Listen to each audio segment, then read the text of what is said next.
ऋषि, यहाँ पर प्रधानमंत्री ने अपने संबोधन में भी राष्ट्र निष्ठा और राष्ट्रहित की बात करी, तो बेहद महत्वपूर्ण है जो विधेयक आज सरकार यहाँ पर पेश करने जा रही है। उसमें महत्वपूर्ण है कि कैसे राष्ट्रगान को भी वही गौरव और सम्मान हासिल हो।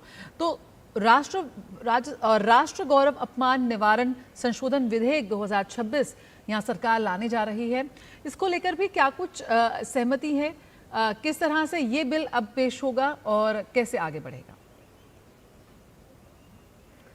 जहाँ तक इस विधेयक की बात करें तो 1971 का जो संशोधन जी ऋषि, यहाँ पर थोड़ा सा हम अपने दर्शकों को ये भी बता दें कि इस बिल में क्या कुछ महत्वपूर्ण है, क्या खास है और सरकार ने क्या यहाँ पर बदलाव करने की बात की है।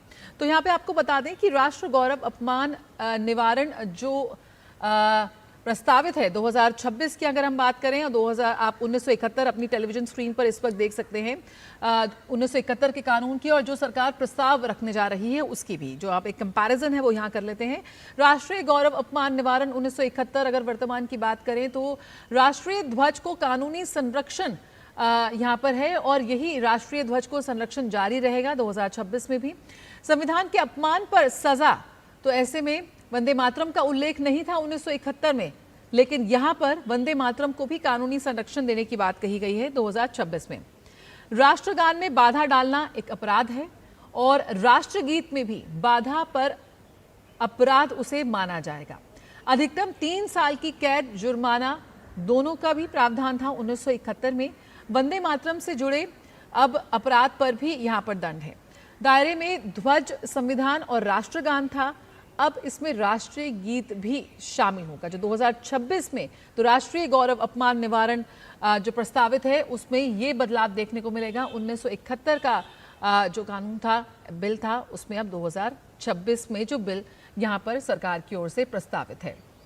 ऋषि हमारे साथ जुड़े हुए हैं। ऋषि, ये जिस कानून में एक बड़ा बदलाव लेकर यहाँ पर आ रही है सरकार, इसको लेकर किस तरह से हम देख रहे हैं, कैसे आगे की राह बनती नजर आएगी? क्योंकि विपक्ष का हंगामा जारी है, ऐसे में बेहद महत्वपूर्ण है ये बिल सरकार के लिए भी जो ये पेश करना चाहती है।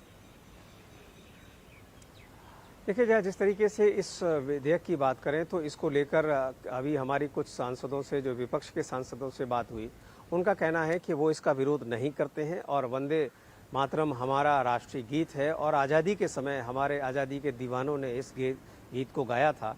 तो मुझे लगता है इस पर किसी को भी कोई गुरेज नहीं होगा। और जिस तरीके से सरकार ये कानून लेकर आ रही है, 1971 के कानून में संशोधन कर रही है, अब राष्ट्रगान और राष्ट्रगीत की जो स्थिति होगी कानूनन वो एक जैसी होगी। तो ऐसे में निश्चित तौर से जो भी कन्फ्यूजन होता है इसमें नागरिकों के बीच में कि राष्ट्रगान के लिए ये है, राष्ट्रगीत के लिए, जबकि हमें दोनों को ही हमने जो सम्मान दिया है, वो हमारी लोकतांत्रिक मूल्यों की पहचान रहा है। तो निश्चित तौर से इस बिल का विरोध करते हुए सांसद तो नहीं दिखे, लेकिन वो ये भी कह रहे थे कि इस पर सियासत नहीं होनी चाहिए। और मैं मानता हूँ कि सियासत तो देश की लोकतांत्रिक प्रक्रियाओं का ही एक हिस्सा है, लेकिन अपने अपने तरीके से लोग अपनी अपनी बात रखते हैं। लेकिन इसका विरोध करता हुआ कोई सांसद अभी तक तो हमें नहीं दिखाई दिया। कई पार्टियों के सांसदों से बातचीत हुई और इसके पक्ष में ही मुझे लगता है कि ये विधेयक आसानी से पारित हो जाएगा। जी बिल्कुल। और ऋषि, ऐसे में एक और महत्वपूर्ण विधेयक है जिसमें सुप्रीम कोर्ट में लंबित मामलों की जो संख्या है उसको भी कम करने का प्रयास यहाँ पे सरकार की तरफ से है कि कैसे ये जो लगातार बढ़ते जो बोझ है उसे कम करने की सरकार की कोशिश है। और क्या ये बिल पेश भी होगा, कब होगा, अगर हो गया तो? देखिए, सूचीबद्ध तो आज ही है और ये बेहद महत्वपूर्ण विधेयक है।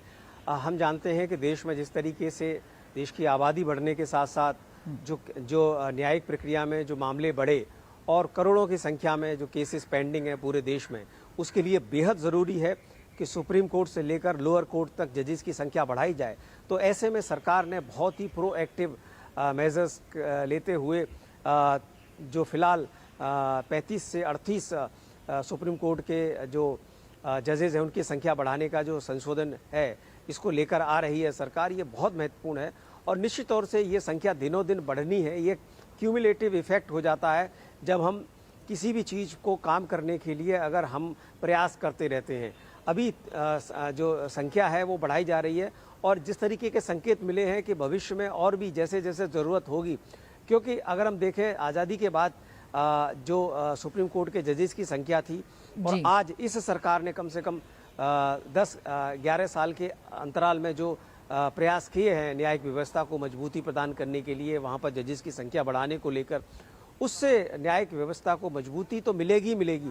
जो त्वरित न्याय की जो प्रक्रिया है वो बहुत सुगम होगी, क्योंकि न्याय अगर देर से मिले तो उस न्याय का कई मतलब नहीं होता है।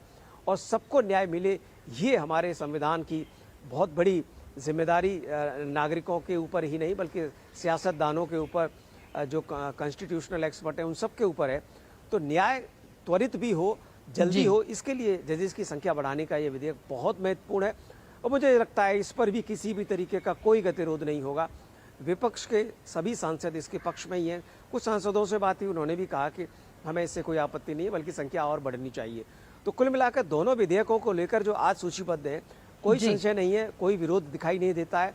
लेकिन कुछ मुद्दों को लेकर जरूर विपक्ष आज हंगामा कर रहा है और उसने सदन की कार्रवाई को बाधित किया है। बिल्कुल। तो सुप्रीम कोर्ट नंबर ऑफ जजेस अमेंडमेंट बिल 2026 बेहद महत्वपूर्ण, देखते हैं कब ये टेबल होता है। बहुत बहुत शुक्रिया ऋषि फिलहाल इस जानकारी के साथ जुड़ने के लिए। तो यहाँ पर फिलहाल लोकसभा की जो कार्रवाई है वो स्थगित हो गई है क्योंकि विपक्ष का हंगामा जारी है। देखते हैं 12 बजे जब दोबारा बैठेगी लोकसभा तो क्या कुछ तस्वीर सामने निकल कर आती है। रुकेंगे एक छोटे से ब्रेक के लिए, जल्द हाजिर होते हैं।